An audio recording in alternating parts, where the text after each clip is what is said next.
That night, the little cat was no longer simply herself, because the first weak cries beside her forced childhood to end in silence. Rain tapped the broken roof above, and each cold drop seemed to tell her this old corner was too harsh for newborn life.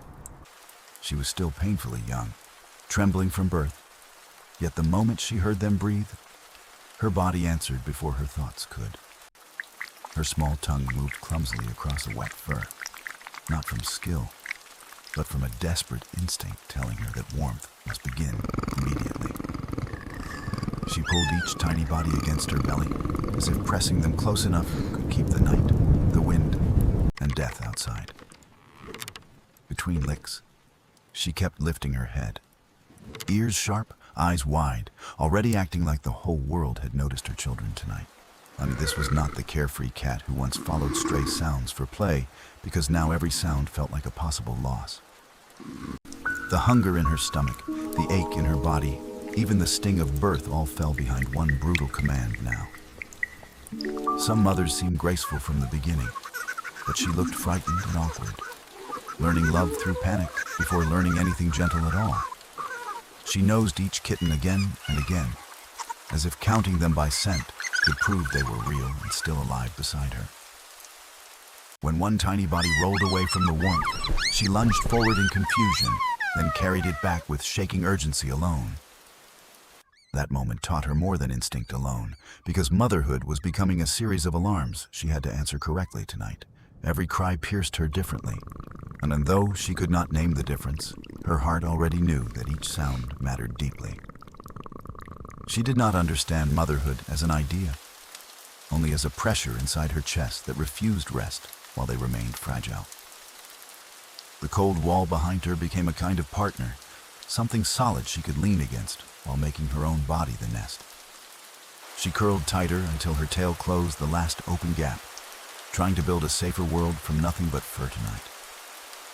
When wind slipped under the door, she stiffened instantly, because even invisible things now felt like enemies searching for her children nearby. A faint noise outside did not make her angry first. It made her afraid, and fear immediately turned her body into cover. She arched over them not to threaten the world, but to erase every exposed inch between danger and the lives under her. For such a small mother, protection did not look powerful. Yet inside that shaking frame lived a fierce refusal to surrender them. Nursing did not begin with confidence, because she kept adjusting her body, nudging blind mouths gently, hoping her milk would answer soon. The smallest kitten struggled longest, and she licked it again with frantic tenderness, as though effort alone could call strength into it. She did not know medicine, safety rules, or future outcomes, only that stillness in a newborn felt wrong, and motion meant hope. So she kept guiding them toward warmth, toward scent, toward her heartbeat, using the small buried knowledge older than fear inside her. That old house corner seemed empty before, but now it held a whole universe measured by breathing, these squeaks, and the reach of her paws. Rain became more than weather once her kittens arrived, because every drip and draft now sounded like time running against fragile bodies.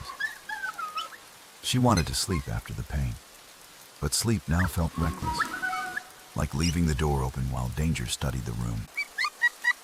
Her eyes kept burning with exhaustion, yet she forced them open whenever a kitten twitched, proving care can begin long before confidence. Only hours earlier she was almost a child herself, but birth had pushed her across an invisible line she could never recross. Before this night, curiosity pulled her forward, but now caution did, because every movement had to protect more lives than hers alone. She listened to the room differently now, separating harmless creaks from threatening sounds, building a map of safety through fear and repetition. Motherhood did not arrive to her as poetry. It arrived as pressure, vigilance, and the terrible knowledge that weakness attracts danger fast. Her body still carried the softness of youth, yet something older than youth had awakened inside it and taken command completely now. Even when pain returned in sharp waves, she refused to leave the nest area, because distance itself had become unbearable to her. Food mattered less now than proximity. So despite her empty stomach, she chose guarding over relief and closeness over comfort again tonight. Tiny paws pressing against her belly brought a strange steadiness, because their need gave her confusion a direction and her fear purpose. For a few breaths, when they all nestled close, she almost looked calm, as if safety could be stitched together momentarily there. One sudden creak from outside shattered that fragile calm, and her whole spine answered before the room even changed at all. A shadow near the doorway was enough to make her spread wider, trying to become wall, blanket, and warning all at once. The sound she made was low and uncertain, but it carried a new message. She might be small, yet retreat was open. She was not predicting a specific threat, only living inside the possibility of one, and possibility was enough to keep her braced. That is how instinct often looks from outside. Excessive, nervous, unreasonable. When inside the animal, it feels like necessary preparation for survival. What made her brave was not certainty, but attachment, because love can turn even a frightened creature into a stubborn defender overnight. Yet soon she began hearing different meanings and different cries, though nobody taught her. And that new understanding quietly changed her movements forever. A cold cry pulled her closer. A separated cry pulled her faster, and a nursing cry made her settle her body more carefully. Each tiny success, especially when the smallest kitten finally latched, gave her a flicker of confidence that felt almost like breathing again. But confidence did not erase fear. It only stood beside it, helping her act while uncertainty still pressed on every thought there. She kept checking their bodies too often, touching, sniffing, counting, because repetition was the closest thing she had to control that night.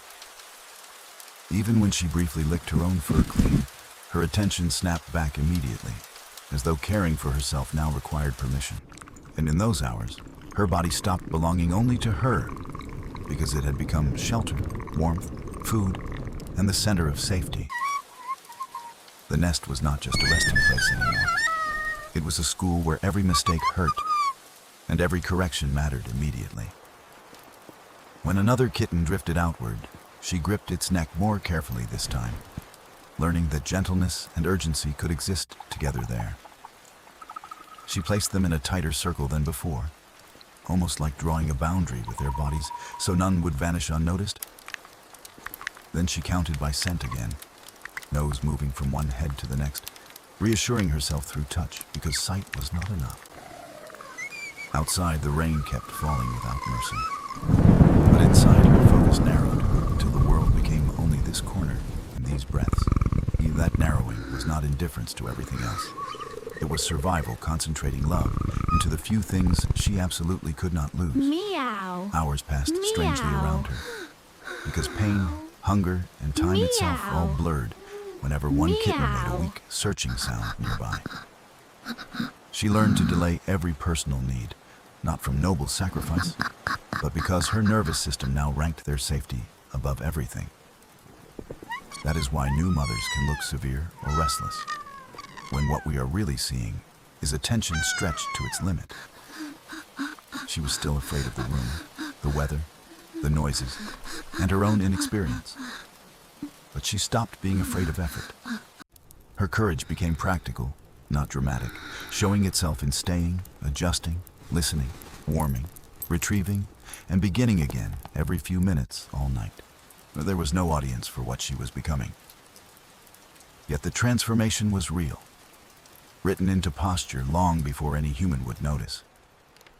Her old self had chased passing sounds for amusement, but this new self studied sounds for danger and answered them with discipline. Even her tenderness changed shape, because it no longer floated freely. It had structure now, built from monitoring, positioning, and response alone. When they slept in a cluster against her, she looked less like a frightened kitten and more like the center of gravity. That change is the quiet miracle of maternal instinct. Identity does not disappear, but it reorganizes itself around vulnerable lives so quickly. By the time the storm softened slightly, she had already become someone different, though nobody had named the change for her yet. The room still looked poor and cold, but inside that same corner, her kittens now rested inside a pattern she created there. Milk's scent grew stronger. Their cries softened, and for the first time, her shoulders dropped a little without losing readiness just yet. That small release was not safety, only a pause. But even a pause mattered, because exhausted bodies survive by collecting tiny mercies. She finally exhaled more fully, and that breath carried something new. Not peace exactly, but proof that her effort was working somehow. Still, she did not let herself drift far from alertness, because motherhood had already taught her that calm can vanish instantly again. The strange truth is that fear did not make her weaker here. It sharpened her attention and held her close to duty. In this way, anxiety became part of love, not its opposite, because protecting fragile life always begins with noticing what could go wrong. She no longer moved through the house as one small life, but as the keeper of several lives hidden under her body. That is why even her stillness had changed, because now her quiet body was making decisions, measuring risk, and holding a line. No one had trained her for this long night, yet instinct and repetition were shaping her into the mother her kittens needed. What looks clumsy from outside can be devotion in its earliest form, still trembling, still uncertain, yet already willing to endure anything. Every time she tucked them closer, she was answering the same silent vow again. These tiny bodies must keep breathing through morning. And every time she raised her head toward the dark, she was answering another vow. Nothing reaches them without meeting me first.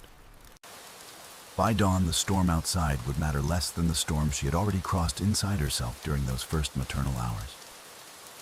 She had entered the night as a frightened young cat, but she was leaving it as the guardian of blind lives there.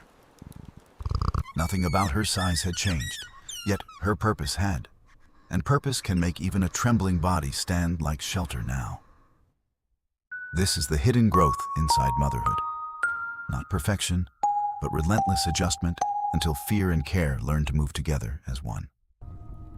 She never stopped being vulnerable, but vulnerability itself became fuel, pushing her to listen harder, hold tighter, and stay longer than before. The kittens still could not open their eyes, yet they were already changing hers, nor teaching her what mattered without a single lesson. From now on, every step away from the nest would be measured, because love had attached consequence to movements that once meant nothing. No human words were spoken in that corner, yet the night was full of meaning, all carried through breath, posture, scent, and touch. What survived there was not only a litter, but a new self inside her, built from pain, vigilance, tenderness, and refusal to yield. So in that cold, rainy darkness, the smallest mother became a silent warrior, protecting peace with nothing but instinct, fear, and love.